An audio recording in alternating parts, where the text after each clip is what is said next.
इस समय हम लोग पढ़ रहे थे पुष्पीय पौधों में लैंगिक जनन। पुष्पीय पौधों में लैंगिक जनन, रिप्रोडक्शन इन फ्लावरिंग प्लांट्स। उस दिन हमने पढ़ा था कि जो स्ट्रक्चर ऑफ फ्लावर में पढ़ा था कि एक भाग होता है जो स्त्रीकेसर भाग होता है, पुष्प का एक स्त्रीकेसर भाग होता है।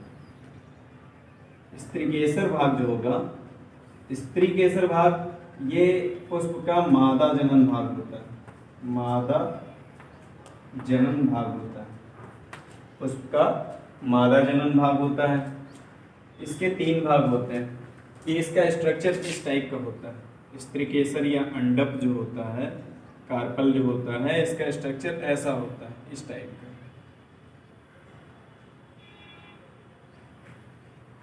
ऐसे। और यहाँ ये भाग जो होता है ये इसका वर्तिकाग्र,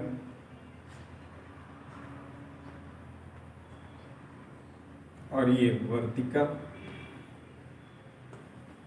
और ये अंडाशय कहलाता है। इसका आधारी फूला हुआ भाग जो होता है ये क्या कहलाएगा, ये अंडाशय कहलाता है। ठीक है। अब फिर यहाँ पर अंडाशय भाग में प्लेसेंटा के द्वारा अंडाशय की भित्ति से जुड़ी हुई संरचना एक पाई जाती है जिसे हम क्या कहते हैं, बीजांड कहते हैं। जिसे क्या कहेंगे, बीजांड कहते हैं। ये जो बीजांड होता है, ये ओव्यूल जो होता है, ये इस प्लेसेंटा हम कह लें या बीजांड व्रंत है, या इसके द्वारा जो है जुड़ा हुआ होता है अंडाशय की आंतरिक दीवार से। ठीक है। ये स्ट्रक्चर इसके अंदर पाई जाती है। इसको हम लोग जो है बहुत डिटेल में पढ़ेंगे कि इसका स्ट्रक्चर कैसा होता है। तो इसकी पोजीशन जो होती है वो यहाँ पर होती है, इसमें ही पाए जाते हैं, इस वाले भाग में अंडाशय होते हैं। अब एक अंडाशय की संरचना को हम यहाँ पढ़ेंगे, तो उसमें देखते हैं कि जो अंडाशय की संरचना होती है वो कैसी होती है। अंडाशय का जो ऊपरी भाग होता है वो ये क्या कहलाता है, निभाग कहलाता है। ये मृदुतकीय भाग होता है अंडाशय का, ये मृदुतकीय भाग होता है जिसे हम क्या कहते हैं, निभाग कहते हैं।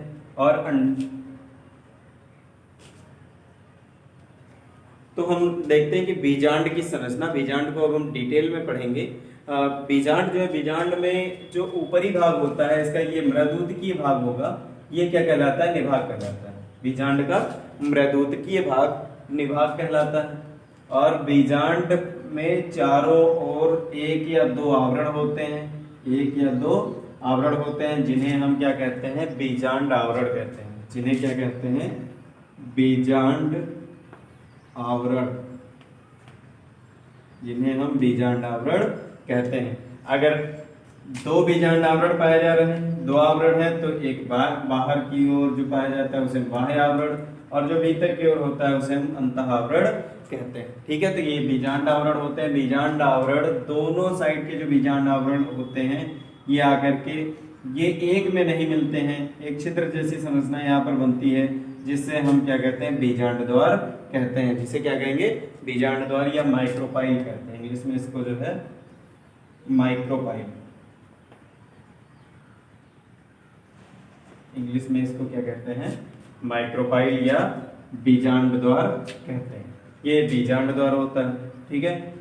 इसके बाद ये जो भाग होता है ये क्या कहलाता है, रैफी कहलाता है। ये भाग रैफी कहलाता है।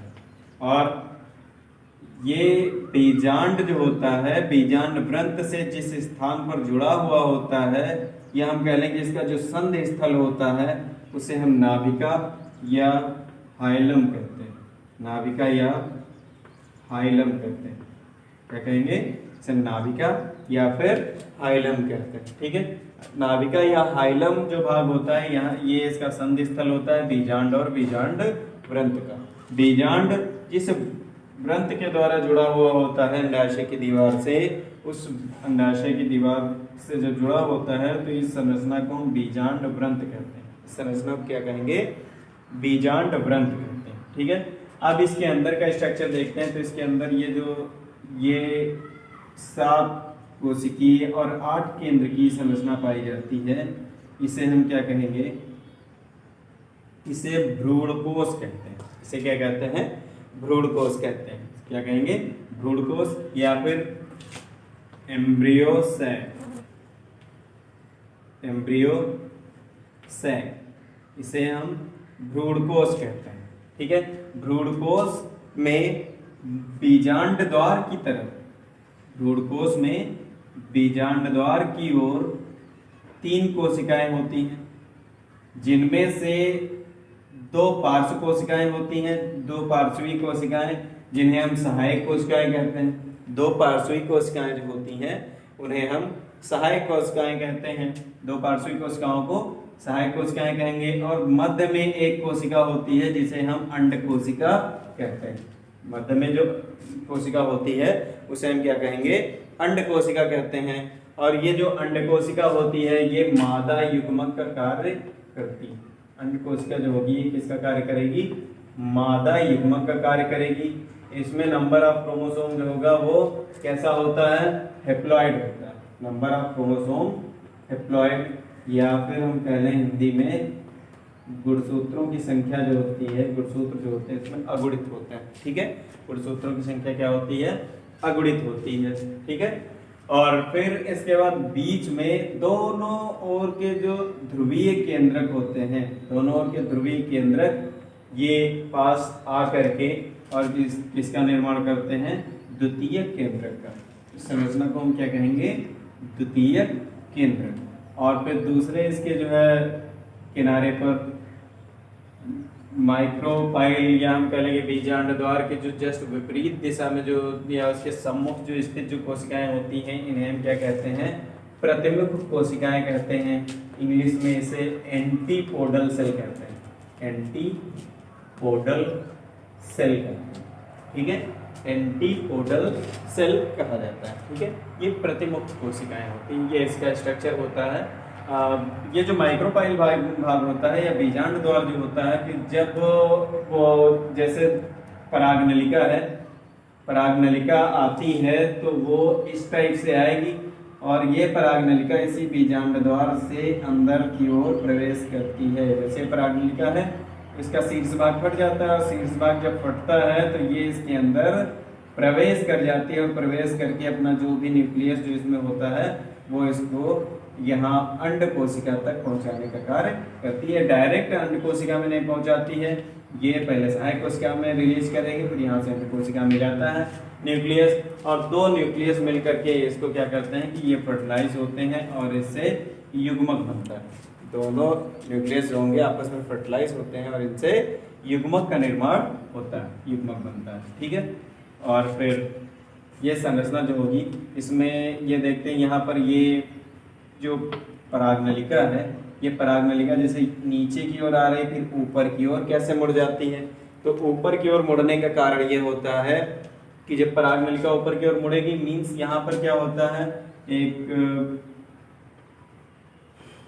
यहाँ पर एक कीमोट्रोपिक सब्सटेंस पाया जाता है। कीमोट्रोपिक सब्सटेंस पाया जाता है।